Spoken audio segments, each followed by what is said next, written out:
Hello students, welcome to my new online class. This class is for NEET student. আমি তোমাদের modern ফিজিক্সের nuclear chapter থেকে MCQ set 2 পাঠিয়েছিলাম। তোমরা সেই এমসিকিউ সেটটি সলভ করে পাঠিয়েছো। 7-8টি এমসিকিউ তোমাদের হয়নি, সেই এমসিকিউগুলো আমি আজকে সলভ করে দেবো। So let's start the class. First MCQ যেটি তোমাদের হয়নি সেটি হলো MCQ number 13।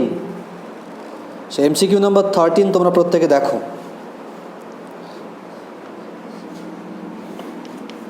So let's see MCQ number 13। আমরা সলভ করছি MCQ set 2 from the chapter nuclei. Okay, আচ্ছা MCQ 13 কি বলেছে? Let MP be the mass of proton and Mn be the mass of a neutron and capital M1 be the mass of a neon nucleus and M2 be the mass of a calcium nucleus. তাহলে mass of proton equal to mp, mass of neutron equal to mn. ঠিক আছে, mass of neutron equal to mn. আচ্ছা, আর নিয়ন নিউক্লিয়াসের মাস কত? মাস of নিয়ন কত আছে? 1020 এর মাস কত বলেছে? Capital M1। আর মাস অফ ক্যালসিয়াম 2040, এটা হলো ক্যাপিটাল M2। তাহলে এখানে 4টে অপশান দেওয়া আছে, কোনটা কারেক্ট? অপশান এ কি বলা আছে যে M1 ইকুয়াল টু M2। M1টা কার মাস? Mass of neon. আর M2 কার মাস? Mass of calcium. নিয়নের মাস নাম্বার কত? 20। তার মানে এর মধ্যে নাম্বার অফ নিউক্লিয়নস কত? 20টা। 10টা প্রোটন আর 10টা নিউট্রন আছে এর মধ্যে। আর এখানে আছে 20টা প্রোটন আর 20টা নিউট্রন। তাহলে M1 ইকুয়াল টু M2 কী করে হয়? কোনোদিনই হতে পারে না। ক্যালসিয়ামের মধ্যে আছে 20টা প্রোটন আর 20টা নিউট্রন, আর এখানে আছে 10টা প্রোটন 10টা নিউট্রন। দুটো মাস তো ইকুয়াল হওয়ার কোনো চান্সই নেই। তাহলে এটা wrong, this is not right. তারপরে number B, M2 greater than 2M1। M2 greater than 2M1। আচ্ছা, নিয়নের যে মাস, 10টা প্রোটন আর 10টা নিউট্রনের মাস হচ্ছে নিয়ন। নিয়নের মধ্যে কি আছে? 10টা প্রোটন প্লাস 10টা নিউট্রন, এই মাস মিলে হচ্ছে কত আমার? M1। যদিও একটু কম হবে। আর M2 কি? M2 is less than 20 proton plus 20 neutron. যদি আমি এখান থেকে কমন নিই, 2 কমন নিই, তাহলে 10 mass of proton plus 10 mass of neutron equal to 2 into, এটা মানে কি? M1। তাহলে বুঝতেই পারছো লেস দ্যান M1। তাহলে বুঝতেই পারছো যে M2 লেস দ্যান হতে হবে 2M1। কিন্তু এখানে বলছে M2 গ্রেটার দ্যান 2M1। তাহলে এটাও wrong, this is also wrong. Next option c. আচ্ছা, M2 লেস দ্যান 2M1, এটাও কি করে কারেক্ট হয়? M2 লেস দ্যান 2M1, M1টা তো এর থেকে ছোট,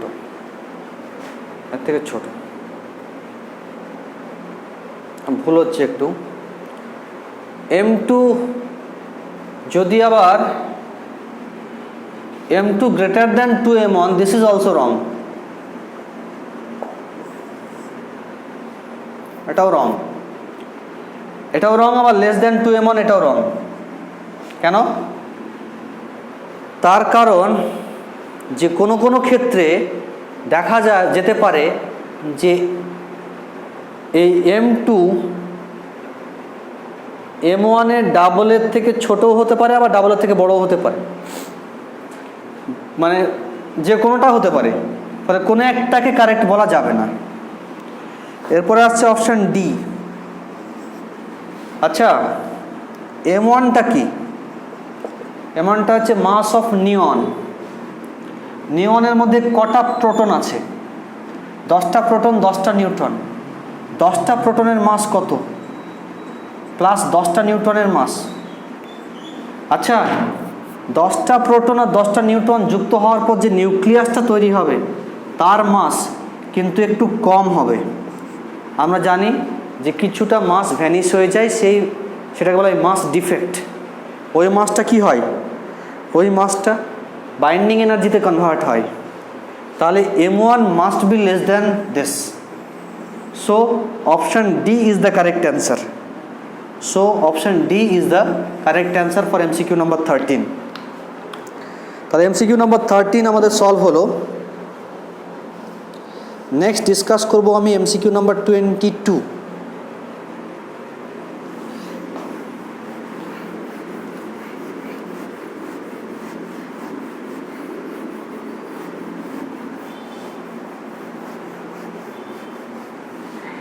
MCQ number 22 কি আছে দেখো।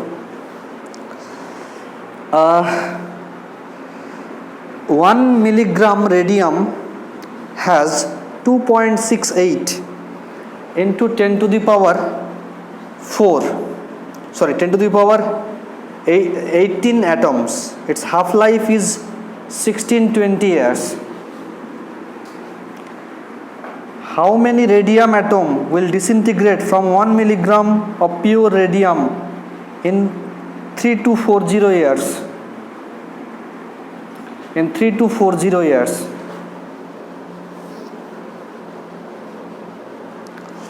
আচ্ছা, মনে করি যে initial atom number let equal to n0। মনে করি শুরুতে নাম্বার অফ অ্যাটম ছিল n0। তাহলে একটা আফটার 1 হাফ লাইফ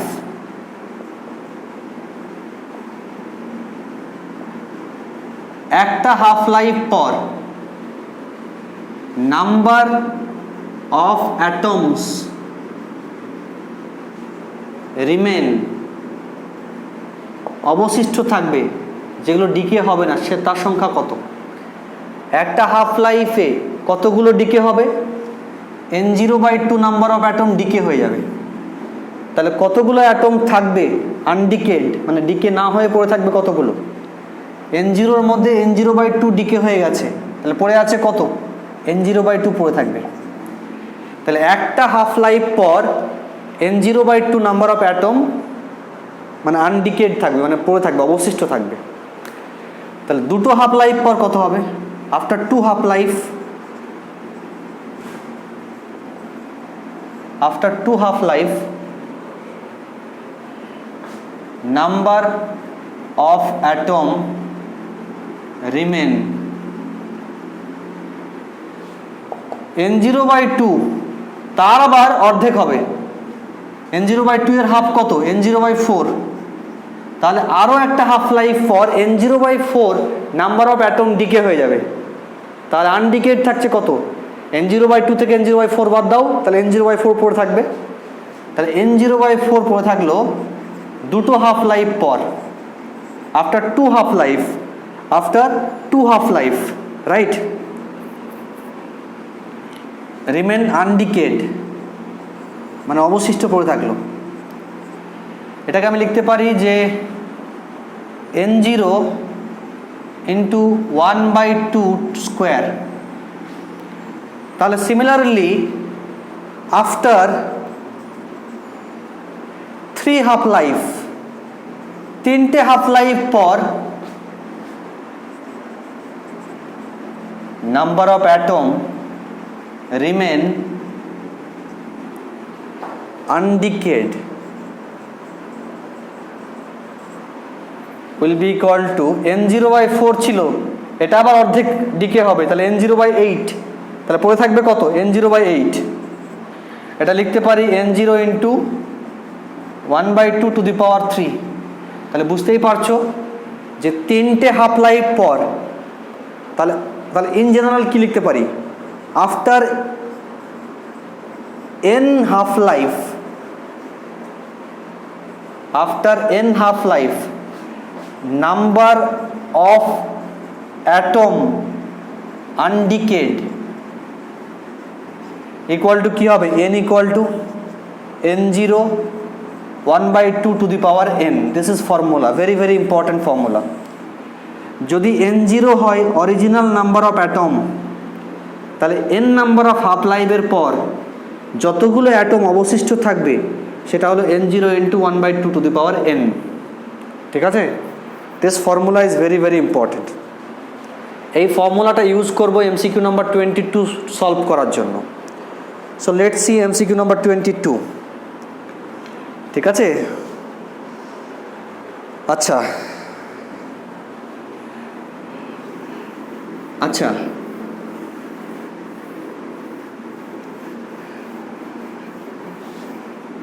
আমরা সলভ করছি এমসিকিউ নাম্বার 22। দেখো half life,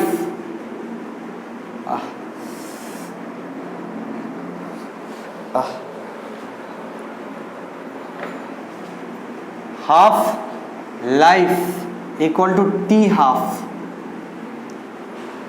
R total time equal to হলো টি, আর number of half life, number of half life equal to n. তাহলে কি হতে পারে? একটা হাফ লাইফের টাইম কত? T half. তাহলে এন নাম্বার অফ হাফ লাইফের টাইম কত হবে? এন ইন্টু টি হাফ, আর এটাই হলো টোটাল টাইম। তাহলে রিলেশনটা কি? Total time equal to number of half life into half life. This formula is very important. যেখানে এন হলো নাম্বার অফ হাফ লাইফ, আর টি হাফ হচ্ছে হাফ লাইফ টাইম, আর টিটা হলো total time. So this is the relations. এবার চলে এসে এই প্রবলেমটায়।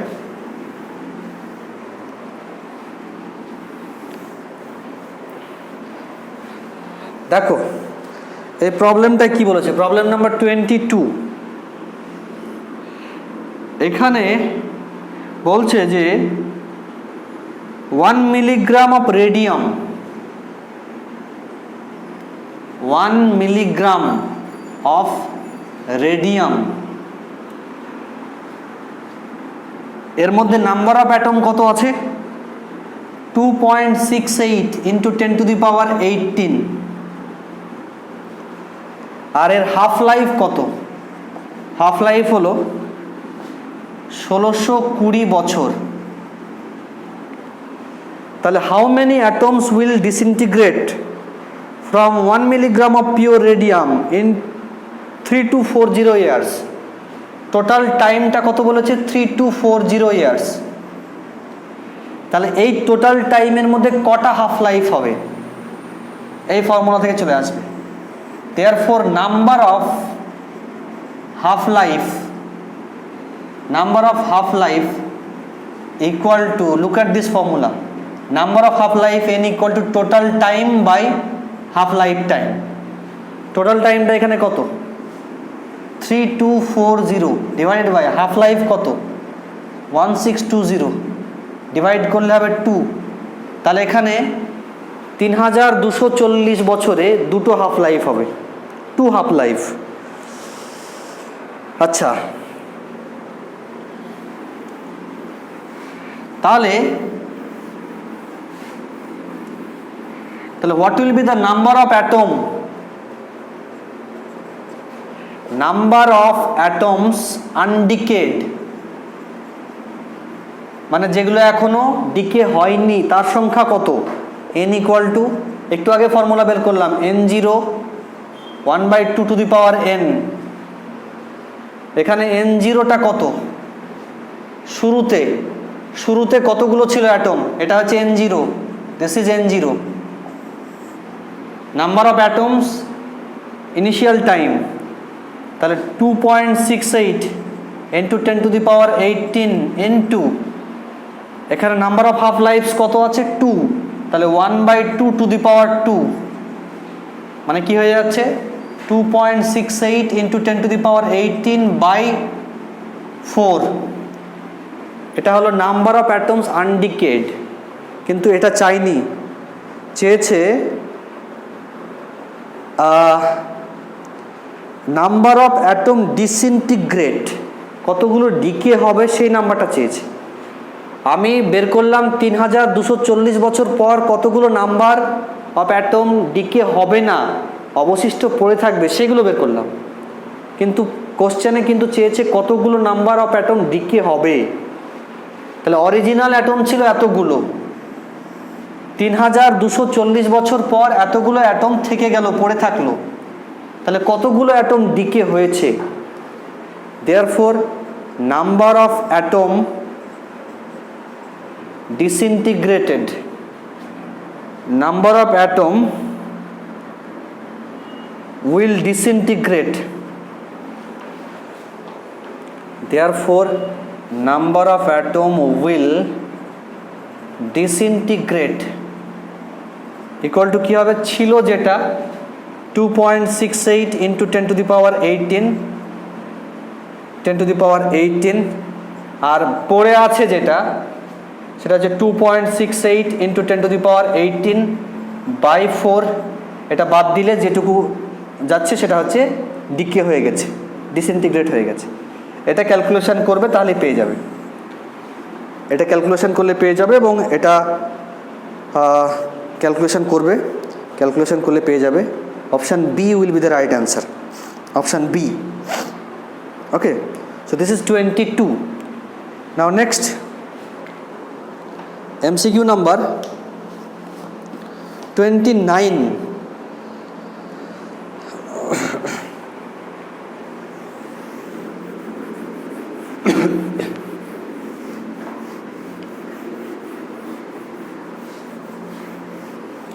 So let's see MCQ number 29. Two radioactive nuclei A and B are taken with their disintegration constant lambda A and lambda B, and initially Na and Nb number of nuclei are taken, then the time after which their disintegration undisintegrated nuclei are the same is, আচ্ছা দুটো radioactive nuclei এ আর B, ঠিক আছে, এর disintegration constant lambda এ আর এর disintegration constant হচ্ছে lambda B, ঠিক আছে। শুরুতে ইনিশিয়ালি এর নাম্বার অফ অ্যাটম ছিল Na, নাম্বার অফ নিউক্লিয়াই ছিল Na, আর এর মধ্যে নাম্বার অফ নিউক্লিয়াই ছিল Nb, এটা কখন t = 0-তে। আচ্ছা, বলা হচ্ছে যে অ্যাট এনি টাইম t যদি এর নাম্বার অফ অ্যাটম হয় N1 আর এর নাম্বার অফ অ্যাটম হয় N2, তাহলে N1 = কি হবে? আমরা জানি radioactive decay law, N1 = Na e to the power minus lambda a into t, আর যদি ওর নাম্বার অফ অ্যাটম হয় N2 তাহলে হবে Nb e to the power minus lambda b into t। যদি t টাইম পর দুজনেরই নাম্বার অফ অ্যাটম ইকুয়াল হয় তাহলে কি লিখতে পারি আমি, N1 = N2, t টাইম পর দুজনেরই number of atom equal.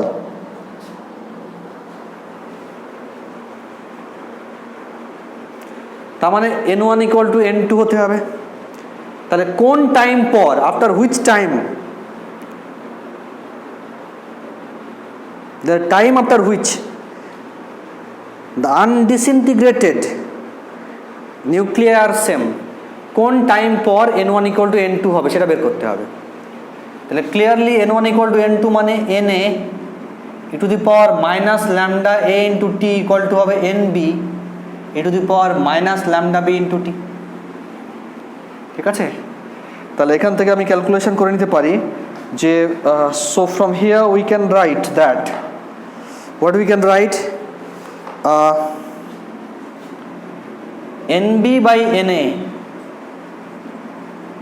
equal to e to the power minus lambda a into t by e to the power minus lambda b into t, এটা উপরে যাবে e to the power lambda b minus lambda a into t হবে। ওকে, আচ্ছা, this is therefore we can write that lambda b minus lambda a into t equal to ln nb by na. Therefore t equal to 1 by lambda b minus lambda a ln nb by na. So this will be the answer. এই time পর দুটোর number of undisintegrated nuclear will be same. So দেখা যাক কোনটার সঙ্গে match হচ্ছে। এখানে option C এর সঙ্গে ম্যাচ করছে। So option C is the right answer here. So MCQ number 29, option C is the right answer. Now let's move to MCQ number 31। ওকে,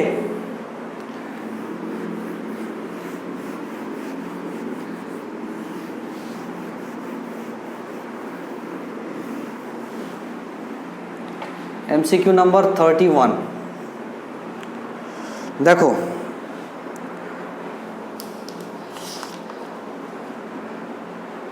দেখো 31 কি বলছে, two sample X and Y contain equal amount of radioactive substance. ঠিক আছে, equal amount of radioactive substance. তাহলে X আর Y দুজনেরই এরও n0 number of nuclei আছে, এরও n0 নাম্বার অফ নিউক্লিয়াই আছে, equal number of radioactive substance.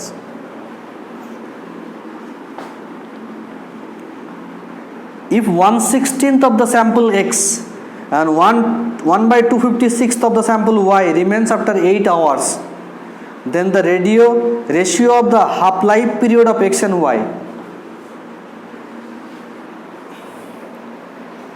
আচ্ছা, আছে কত? 1/16th of the sample remain আছে, 1/16th of the sample X এর 1/16th sample undecayed আছে। তাহলে n equal to n0 into 1/16 t time পর X এর 1/16 1/16th of the sample remain undecayed, এটাকে আমি লিখতে পারি n0 into 1/2 to the power 4। তাহলে ফর্মুলার সঙ্গে ম্যাচ করাও। আমাদের ফর্মুলা কি ছিল, n equal to n0 into the 1/2 to the power n। তাহলে আমরা লিখতে পারি যে number of half life equal to 4। তাহলে number of half life equal to 4। ঠিক আছে, 8 ঘন্টা পর, তার মানে 8 ঘন্টার মধ্যে 4টে হাফ লাইফ আছে। এক্স সাবস্টেন্সের 8 ঘন্টার মধ্যে 4টে হাফ লাইফ আছে, কিন্তু ওই 8 ঘন্টা টাইমেই ওয়াই সাবস্টেন্সের 1/256 অংশ আনডিকেড আছে, রিমেন আছে আনডিকেড। তাহলে এখানে হবে n equal to n0 into 1/256, তার মানে হচ্ছে n0 ইন্টু 1/2 টু দি পাওয়ার 8 হবে। এটা হচ্ছে তোমার 16 2 32 32 64 128 256 8। তাহলে এখানে n ইকুয়াল টু কত, 8। তাহলে এই 8 ঘন্টার মধ্যে ওয়াই সাবস্টেন্সের নাম্বার অফ হাফ লাইফ হচ্ছে 8টা, আর এই 8 ঘন্টার মধ্যে এক্স এর নাম্বার অফ হাফ লাইফ হলো 4টে, ঠিক আছে। এবার আমরা ফর্মুলা জানি যে total time equal to number of half life into half life of the substance. তাহলে এখানে টোটাল টাইম কত? 8 ঘন্টা। নাম্বার অফ হাফ লাইফ কত? 4। তাহলে টি হাফ অফ এক্স, তাহলে half life of X substance will be equal to 2 hour. Similarly এখানেও চলে এসো, T equal to N into T half of Y substance. Total time কত? 8 ঘন্টা। Number of half life 8, T half Y. Therefore T half of Y equal to 1 hour. তাহলে এখান থেকে clear হয়ে গেল যে এক্স সাবস্টেন্সের হাফ লাইফ হচ্ছে 2 hour আর Y সাবস্টেন্সের half life হলো 1 আওয়ার। কোশ্চেনটায় কী চেয়েছে দেখো, 31, then the ratio of half life of x and y, therefore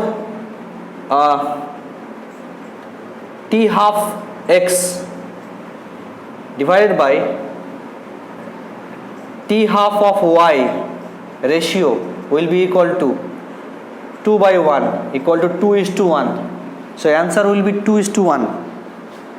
So I think option A will be the right answer. So 31 MCQ option A will be the right answer.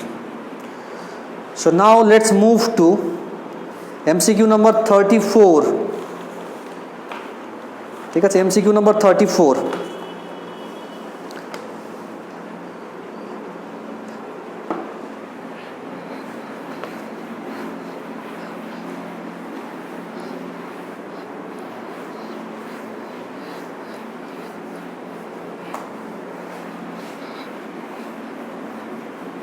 MCQ number 34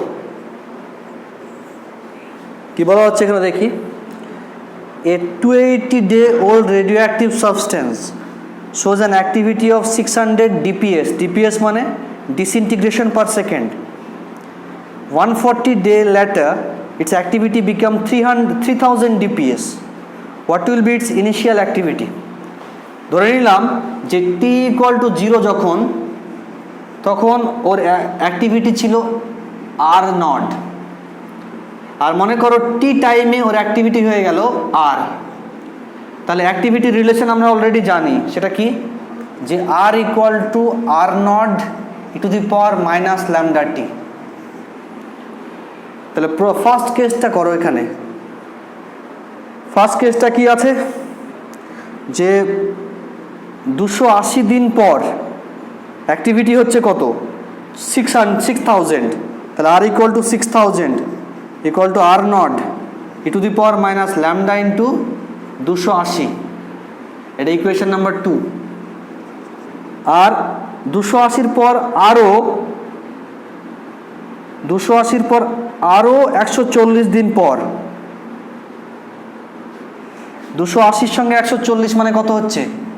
total 420 দিন পর activity কত হচ্ছে? 3000 dps। তাহলে এখানে যাবে 3000 equal to r0 into two the power minus lambda into 420। তাহলে এখানে 2 divided by 3 করো, তাহলে যাবে 2 equal to E to the power minus 280 into lambda, এটা উল্টে যাবে উপরে ই টু দি পাওয়ার 420 ল্যামডা, তাহলে যাচ্ছে ই টু দি পাওয়ার 140 ল্যামডা। তাহলে এখান থেকে ল্যামডা বের করতে হবে। তাহলে 140 ল্যামডা ইকুয়াল টু ln2, তাহলে ল্যামডা ইকুয়াল টু হবে ln2 বাই 140। ল্যামডা বেরিয়ে গেল। এবার এই ল্যামডাকে এই ফর্মুলায় বসাতে হবে, এই ফর্মুলায় দিয়ে এই ফর্মুলা থেকে r0টা বের করতে হবে। এই ল্যামডার ভ্যালু এখানে বসিয়ে দিয়ে r0 বের করো, যেটা বেরোবে r0, সে r0টা কি?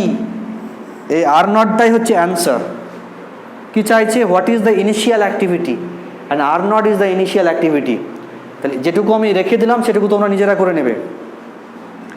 সো 34 MCQ সলভ করলাম আমি। নেক্সট আমি সলভ করবো MCQ নম্বর 42।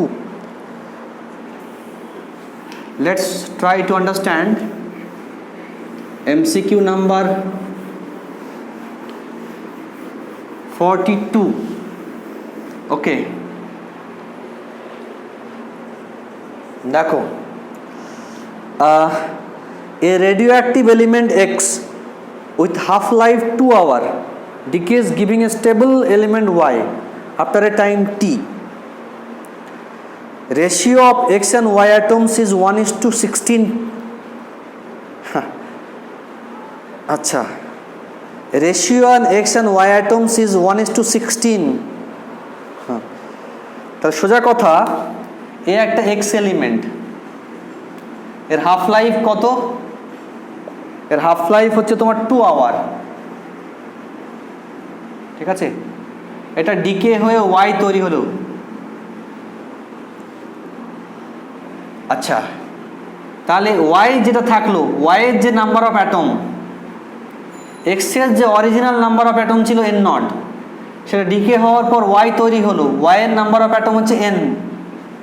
তাহলে এই এন নাম্বার অফ অ্যাটম এখন আনডিকে আছে, বাকিগুলো ডিকে হয়ে গেছে। অরিজিনাল নাম্বার অফ অ্যাটম ছিল এন নট, সেখান থেকে এন পড়ে আছে ওয়াই অ্যাটম, তাহলে N number of atom remains undecayed. তাহলে ফর্মুলা কি জানি আমরা? এখানে বলেই দিয়েছে যে আমরা জানি ফর্মুলা হচ্ছে N equal to N naught 1/2 to the power N. তার মানে N by N naught equal to হচ্ছে 1/2 টু দি পাওয়ার এন। এখানে কিন্তু বলে দিয়েছে যে ratio of X and Y atoms আর 1:16। তাহলে 1:16, ঠিক আছে? Ratio of X and Y atoms is 1:16। তাহলে আমি এখান থেকে কি বলতে পারি?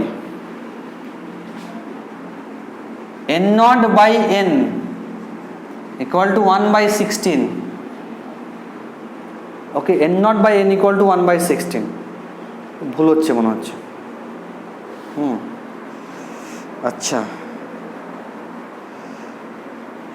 Actually ratio of X and Y atom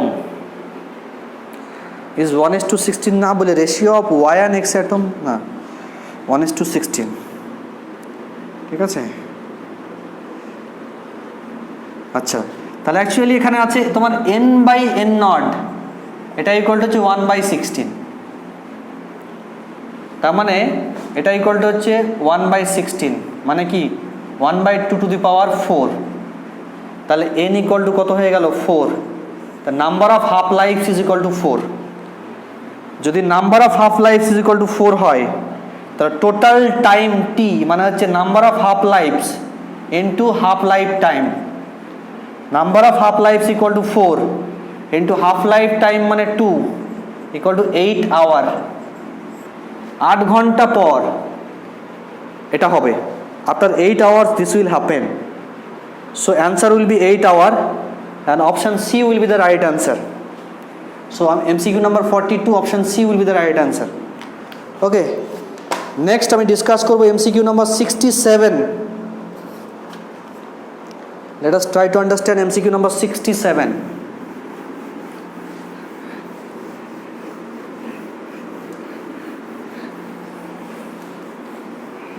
MCQ number 67. देखो, the fission properties of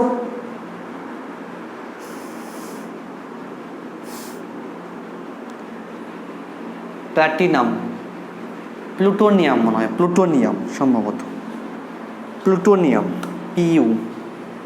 PU 94-239 এর energy released per fission, energy per fission equal to 180 million electron volt. একটা অ্যাটমের যদি ফিশন হয় তাহলে এত এনার্জি রিলিজ হবে, এনার্জি রিলিজড পার fission. ওকে, একটা নিউক্লিয়াসের ফিশন হলে এতগুলো হবে। ঠিক আছে, এখন দেখতে হবে যে এর মধ্যে কতগুলো অ্যাটম আছে, টোটাল নাম্বার অফ অ্যাটম। যেহেতু এর মাস নাম্বার 239, 239 গ্রাম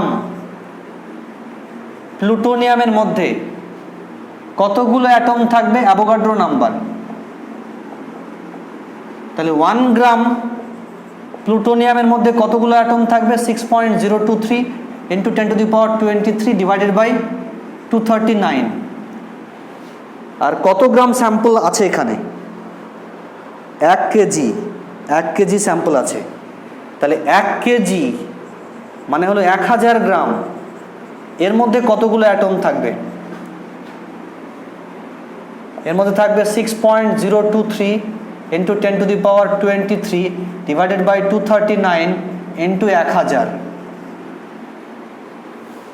এতগুলো থাকবে নাম্বার অফ অ্যাটম, এতগুলো নাম্বার অফ অ্যাটম থাকবে। ঠিক আছে, আচ্ছা, তা 10⁻3 মানে 10⁻26 করে দিচ্ছি এটাকে, 10⁻26 হয়ে গেল। এবার প্রবলেম সলভ। একটা অ্যাটমের যদি ফিশন হয় তাহলে কত এনার্জি রিলিজ হচ্ছে? 180 মিলিয়ন ইলেকট্রন ভোল্ট। তাহলে 1 কেজি প্লুটোনিয়ামের ফিশন হওয়া মানে এতগুলো অ্যাটমের ফিশন হওয়া। তাহলে এতগুলো অ্যাটমের ফিশন হলে কত অ্যামাউন্টের এনার্জি রিলিজ হবে? 6.023 ইন্টু 10⁻26 ডিভাইডেড বাই 239 অ্যাটমস যদি ফিশন হয় তাহলে রিলিজ হবে 180 into 6.023 into 10⁻26 divided by 239 million electron volt energy release হবে। This is the answer. এটাকে সিম্পলিফিকেশন করবে, সিম্পলিফিকেশন করার পর দেখবে যে অ্যান্সার আসবে তোমার option A will be the right answer. Option A will be the right answer. Okay, so MCQ number 67 complete করলাম। Next MCQ number 69। This is last MCQ from MCQ set 2 from the chapter nuclei.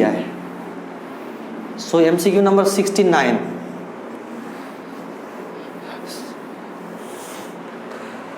দেখো, 1 million electron volt positron encounters 1 million electron volt electron. What is the wavelength of photon produced? দেখো, এটা হচ্ছে ইলেকট্রনের symbol আর এটা হচ্ছে পজিট্রনের symbol. Electron আর positron যুক্ত হয়ে তৈরি হয় ফোটন, দুটো গামা ফোটন তৈরি হয়। This is called pair production. Electron আর পজিট্রন যুক্ত হয়ে তৈরি হয় দুটো গামা ফোটন। এই ইলেকট্রনের এনার্জি কত? 1 মিলিয়ন ইলেকট্রন ভোল্ট। আর এই পজিট্রনের এনার্জি কত? সেটা হচ্ছে 1 মিলিয়ন ইলেকট্রন ভোল্ট। এটা হচ্ছে তোমার কাইনেটিক এনার্জি। ঠিক আছে, এটা হচ্ছে কাইনেটিক এনার্জি। নেক্সট হলো যে ইলেকট্রনের আবার রেস্ট মাস এনার্জি আছে। এই ইলেকট্রনটা রেস্ট মাস এনার্জি কত? 0.512 MeV। আর পজিট্রনের রেস্ট মাস এনার্জি কত? 0.512 MeV। তা টোটাল এনার্জি কত হলো? Total energy E equal to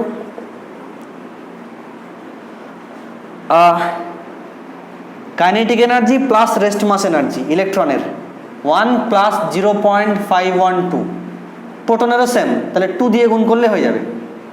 তাহলে হয়ে যাচ্ছে total energy equal to 2 into 1.512, 2 into 1.512 MeV, 2 into 1.512 MeV। এটা হলো টোটাল এনার্জি। তাহলে যে দুটো ফোটন তৈরি হলো তার টোটাল এনার্জি কত হবে? এটাই হবে। তাহলে একটা ফোটনের এনার্জি কত হবে? একটা ফোটনের এনার্জি হবে 2 ইন্টু 1.512 ডিভাইডেড বাই 2। তার মানে হচ্ছে 1.512 MeV। এটা হলো যে ফোটন তৈরি হবে সেই একটা ফোটনের এনার্জি। আচ্ছা, এটাকে যদি আমি জুলে কনভার্ট করি তাহলে কি হবে? এটা হয়ে যাবে 1.512, এটাকে আগে ইলেকট্রন ভোল্ট করি, 10⁶ ইলেকট্রন ভোল্ট। আর ইলেকট্রন ভোল্টকে জুল করতে গেলে কী করতে হবে? 1.512 × 10⁶ ইন্টু 1.6 × 10⁻−19। ক্লিয়ার? এত জুল। তাহলে ফাইনালি কত জুল আসলো? ফাইনালি আসলো তোমার 1.512 ইন্টু 1.6 ইন্টু 10⁻−13 জুল। একটা ফোটনের এটা এনার্জি, যে ফোটন তৈরি হবে তার। আমরা ফর্মুলা জানি যে এনার্জি E = hc/λ, যেখানে ল্যামডা হলো ওয়েভলেন্থ। তাহলে ওয়েভলেন্থ ল্যামডা = hc/এনার্জি। h মানে প্লাঙ্ক কনস্ট্যান্ট, এর ভ্যালু কত? 6.62 × 10⁻−34। লাইটের স্পিড 3 × 10⁸, আর এনার্জি অফ দ্য ফোটন 1.512 × 1.6 × 10⁻−13। এই ক্যালকুলেশন করলেই ফোটনের ওয়েভলেন্থ বেরিয়ে যাবে এবং এর ভ্যালু আসবে 8.2 × 10⁻³ metre. And option B will be the right answer. Option B will be the right answer for the MCQ number 69। তাহলে তোমাদের এমসিকিউ সেট 2, যেটা নিউক্লিয়াই চ্যাপ্টার থেকে আমি দিয়েছিলাম, সেই এমসিকিউ সেটের যে এমসিকিউগুলো তোমাদের সলভ করতে পারোনি, প্রবলেম হয়েছিল, সেই এমসিকিউগুলো আমি সলভ করে দিলাম। দেখো, আমি যে এমসিকিউগুলো সলভ করলাম, সেই এমসিকিউ সলভটা সলিউশন মুখস্থ করে লাভ নেই। আমি প্রত্যেকটা এমসিকিউ সলভ করার সময় একটা করে থিওরি ডিসকাস করেছি, সেই থিওরিটাকে ক্যাচ করতে হবে। মানে আমি যে টাইপের এমসিকিউ পারছি না, একই টাইপের হয়তো 5-7টা এমসিকিউ পারছি না, তার মানে বুঝতে হবে যে ওই টাইপের এমসিকিউগুলো করার জন্য যে থিওরিটা দরকার, সেই থিওরিটার কনসেপ্ট আমার ঠিকঠাক নেই। তাহলে আমার এমসিকিউটা মুখস্থ করে কোনো লাভ নেই। আমাকে দেখতে হবে যে থিওরিটার কনসেপ্ট আমার ঠিক নেই, সেই থিওরির কনসেপ্টটা আমার ঠিক করে নিতে হবে। তাহলে একটা থিওরি কনসেপ্ট ঠিক করে নিলে একসঙ্গে 10টা এমসিকিউ আটকাচ্ছিল, সেই 10টা এমসিকিউ সলভ হয়ে যাবে। ওকে, আমি তোমাদের এরপরে এমসিকিউ সেট 3 দেব নিউক্লিয়ার চ্যাপ্টার থেকে। সেই সঙ্গে সঙ্গে আমি মক টেস্টগুলো নেওয়া শুরু করেছি। অলরেডি একটা ওয়েভ অপটিক্সের আমি মক টেস্ট নিয়েছি। আমি নেক্সট ওয়েভ অপটিক্সের পর যে চ্যাপ্টারটি আছে মডার্ন ফিজিক্সের চ্যাপ্টার, সেটা হচ্ছে dual nature of radiation and matter. ওই চ্যাপ্টারের মক টেস্ট নেব নেক্সট 2 থেকে 3 দিনের মধ্যে। ওই চ্যাপ্টারটি তোমরা রিভাইজ দেওয়া শুরু করে দাও।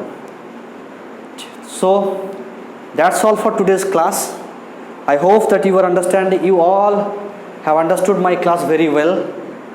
So, thank you everybody. Thank you.